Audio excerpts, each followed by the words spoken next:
বছরেই দেশে ট্যাক্সেশন ও ব্যবসায়িক স্বচ্ছতা আনতে কেন্দ্রীয় সরকার সামনে আনে তাদের নতুন জিএসটি সংস্করণ GST 2.0।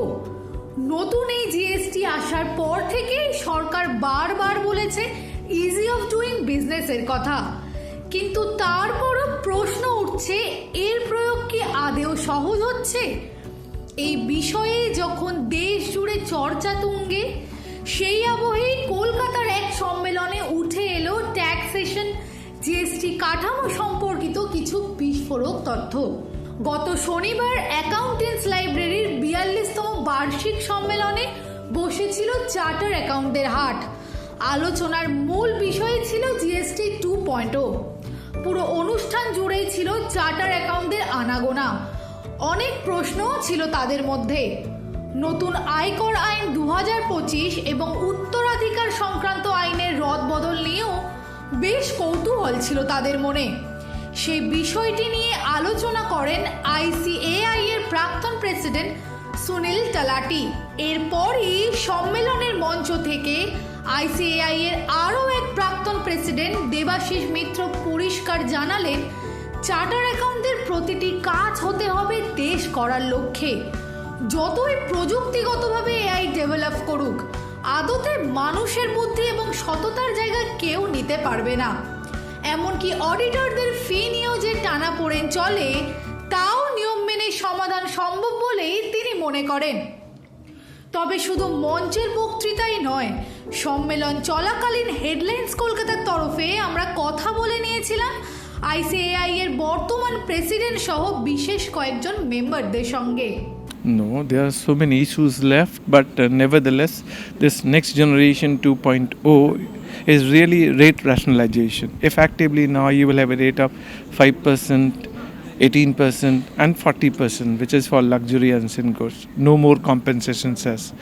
So, government has tried their best to provide stability, provide classification stability also. So, minimize the classification dispute.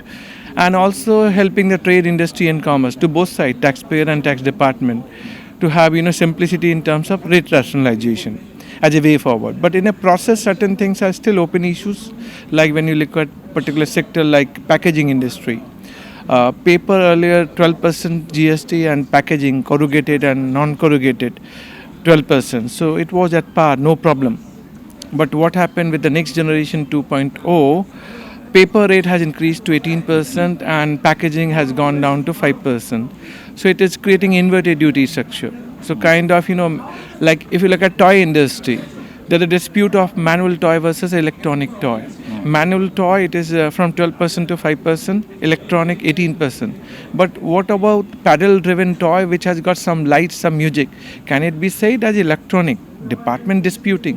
So litigations are on. Compensation says hue and cry, pan-India.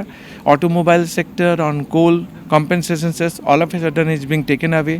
What happened to that credit? Matter is pending before Supreme Court. So even the next generation 2.0, which is work in progress, yes, stability, structural reform, ease of doing business, and rate rationalization. Focus was very clear, and it has given alternative, hands in the hands of government to fight away that, denting of tariff, which is being done by US tariff. So yes, you have seen the GDP also, GDP growing around 7%, and even International Monetary Fund, World Bank, both have given good clarity that down the line 2 to 3 years, we will have growth more than 7%. So things are going fine, but as a taxation policy, it is all work in progress. So GST Council keep listening to us, and they are considering the issues raised by trade industry and commerce. So work is in progress, and I'm sure things are happening in a way we are looking for. Retrospective effect. Yes, can be done. Recently in this next generation 2.0, they have said they will omit the provision of intermediary. Intermediary means if you are in India and helping to some client outside India, but if you are an intermediary, it is not export, even though you are getting convertible foreign exchange for India. And it was debated it should be export of services. Now they have agreed upon that intermediary is going to be omitted, but only thing which we all are looking for, that the dispute was lying since GST got introduced. They should do it retrospectively from July 1, 2017. So all litigation pertaining to intermediary will go away. When you talk about retrospective, of course, for the rate dispute, there are so many items. Government saying 18%, trade saying 5%. There are lot many items you will come across. Rate rationalization has helped from a way forward from 22nd September 2025. But what happened for the past period? These disputes are still existing today. So GST Council must consider those disputes also, and then they should come out with a clarification as is wage basis that whatever is being followed, if there is no intention to evade taxes, then we should not be demanding. See, look at from supplier perspective. If I have charged 5%, assuming that my product 5% taxable, and government consider 18%, then there is a differential liability. Who will pay for it? I have already sold the item. Already, yes. And customer has gone. So who will pay the differential amount? So that will create a chaos. So they should really work out some mechanism wherever classification dispute lies. Of course, way forward you have solved it. But for the past period, you should issue a clarification as is wage basis. If my intent is clear, and I'm undertaking classification very honestly, bona fidely, then there should not be any malafide intention, and government should really work out those particular items so that we will get more clarity, more stability, less of litigation and unwanted litigation. So with this anomaly, challenging time for them as well. Indeed, yes, chartered accountant are playing pivotal role.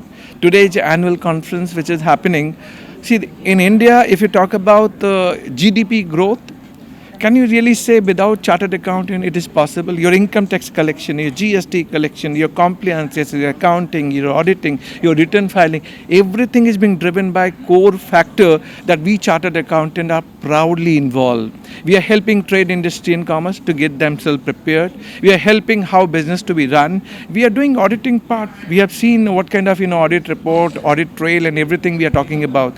So chartered accountant is playing pivotal role. Now challenges, of course. When you see different changes in law, different scenarios coming out, then challenges comes. But challenges comes with an opportunity. And chartered accountant, I can tell you, we have hard-earned degree. Is with no reservation. In chartered accountancy, there is no reservation. We all go for exam. We get past chartered accountancy. No quota system. No quota system. So we are the one who is getting degree only by our own credential. So if challenges comes, rest assured, we are here. We were there in the past, and we will be in the future to make sure our GDP growth, because we are partner to the nation development and growth. This GDP 7% plus which we are talking about, chartered accountant playing very important role. So ICI, Institute of Chartered Accountant of India, and all the CP study circle, those who are organizing these programs for what? For upgradation of knowledge.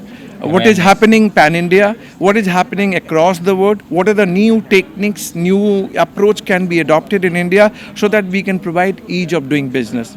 To whom? Trade, industry and commerce. Alongside, government is also taking suggestion from us. So we both are working, walk the talk. And I'm sure chartered accountant, these challenges are nothing. We will stand for it and will make sure things is happening in India's way.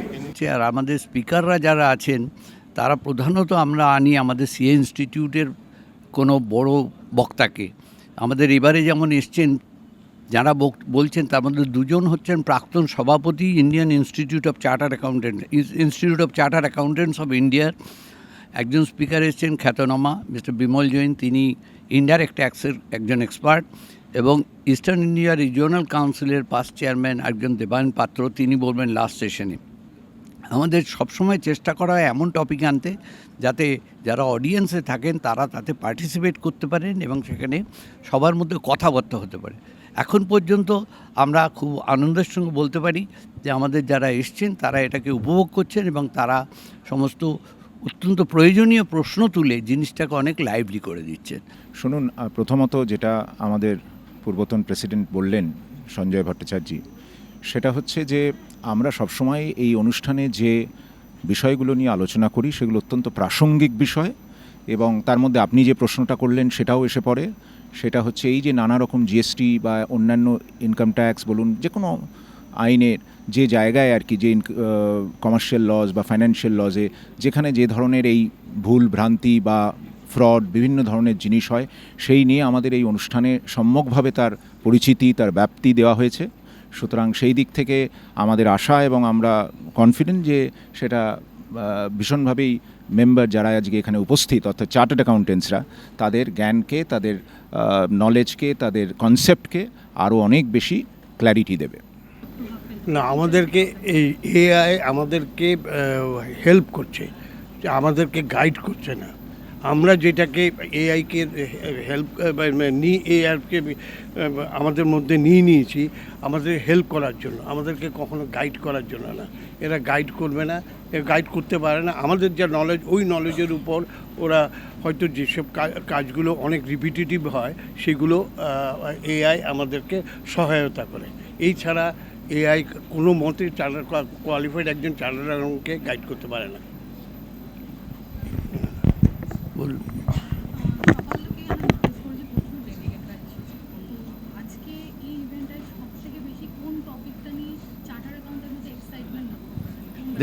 দেখুন, chartered অ্যাকাউন্টেন্টরা প্রধানত audit প্রফেশনের সঙ্গে থাকেন, কিন্তু তার সঙ্গে তারা tax প্র্যাকটিসও করেন, এমনি লিগ্যাল অনেক কনসালটেন্সিও দেন।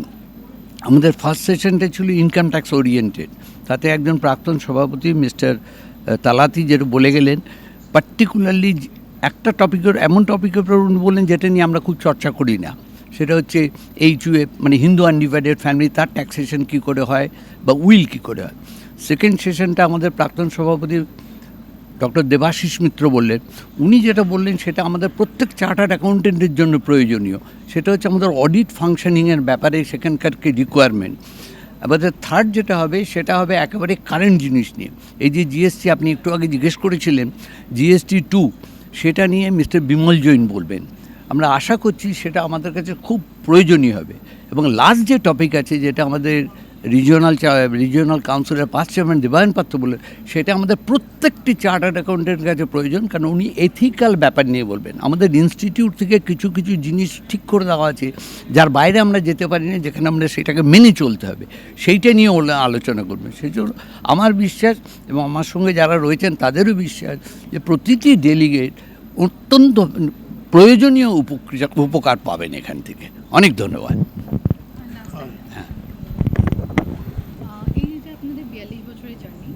না, 42 বছরের না, 42তম